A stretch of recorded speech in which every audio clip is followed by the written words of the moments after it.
My husband raised his glass at our 30th anniversary dinner and smirked at me. He said, "Let's be honest, if we ever split, you'll get nothing."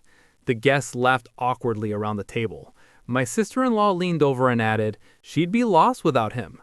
I whispered, "Are you serious right now?" My husband leaned closer to my face. He told me I owned nothing here.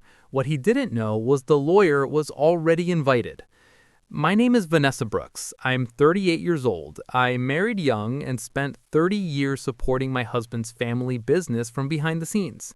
I worked part-time as a bookkeeper while raising our two kids, and I handled all the accounts quietly. They always treated me as just a supportive wife, never the decision maker. The family saw me as soft, emotional, and completely replaceable. I wasn't flashy or wealthy on paper, but I understood numbers better than they ever realized. My personal struggle was staying invisible just to keep the peace. I swallowed their insults for years to protect my children. I dreamed of financial independence and basic respect. I wasn't rich or glamorous, but I had something they didn't expect. If you've ever built something with someone and been told it wasn't yours, please subscribe for more stories about standing up for yourself. Have you ever been underestimated inside your own home? Leave a like and click hype before we continue. His parents organized the dinner at a local banquet hall. The room smelled intensely of stale wine and cheap perfume. My husband publicly joked about divorce and how I'd walk away with nothing.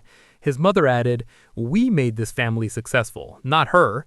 I tried to laugh it off, but I felt utterly humiliated. Then my husband announced he was restructuring the business and removing my access to the accounts. I looked at him and asked, "After everything I've done?" He replied, "You kept receipts. That's not leadership." The public embarrassment escalated when he handed me a decorative thank you plaque for being support staff. The guests clapped while I sat completely frozen. I calmly said, "That's interesting timing." Then I texted someone under the table. The exclusion started immediately. I was locked out of the business banking software the next morning.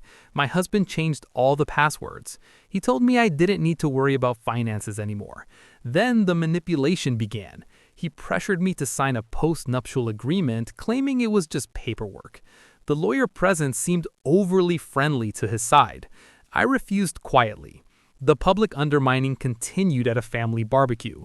The loud sound of sizzling meat and clinking bottles filled the backyard. My sister-in-law said loudly, "She never actually worked." My husband nodded in agreement. I began documenting every single conversation. I started noticing irregular transfers in older files I had saved. My resilience began to build as I reviewed years of digital records I had backed up. My deep hurt slowly turned into pure focus. What they didn't know was I kept copies of everything. For years, I archived financial statements on a private cloud account. I discovered quiet fund diversions into an account under my father-in-law's name. I had a plan they never saw coming. I contacted a different attorney privately.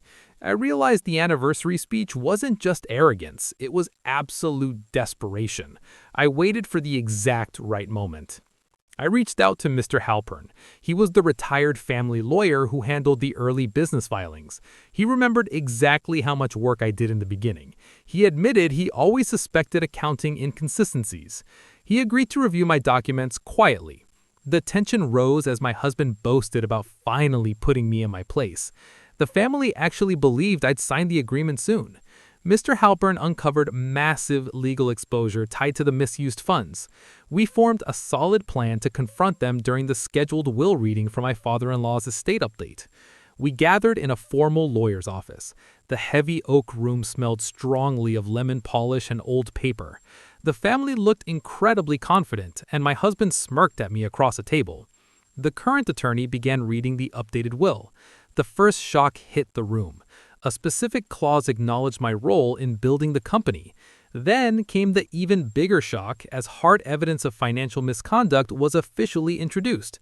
Mr. Halpern stepped into the room and revealed the documented transfers and archived records. My husband yelled, "She stole those files!"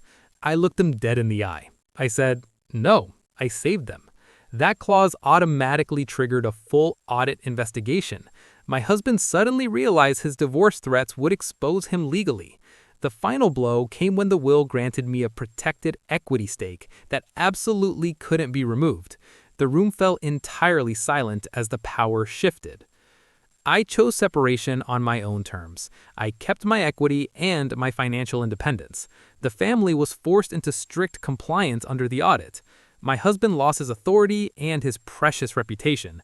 They thought I was nothing because I was quiet. Silence isn't weakness. Sometimes it's preparation. Has someone ever joked about your worth in front of others? Please share your story in the comments below.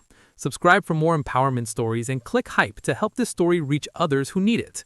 Did this story hit home for you? Please like the video and share your thoughts. Remember to click hype to help others who have felt the exact same way. Your support truly makes a difference. Stay strong, and thank you for listening.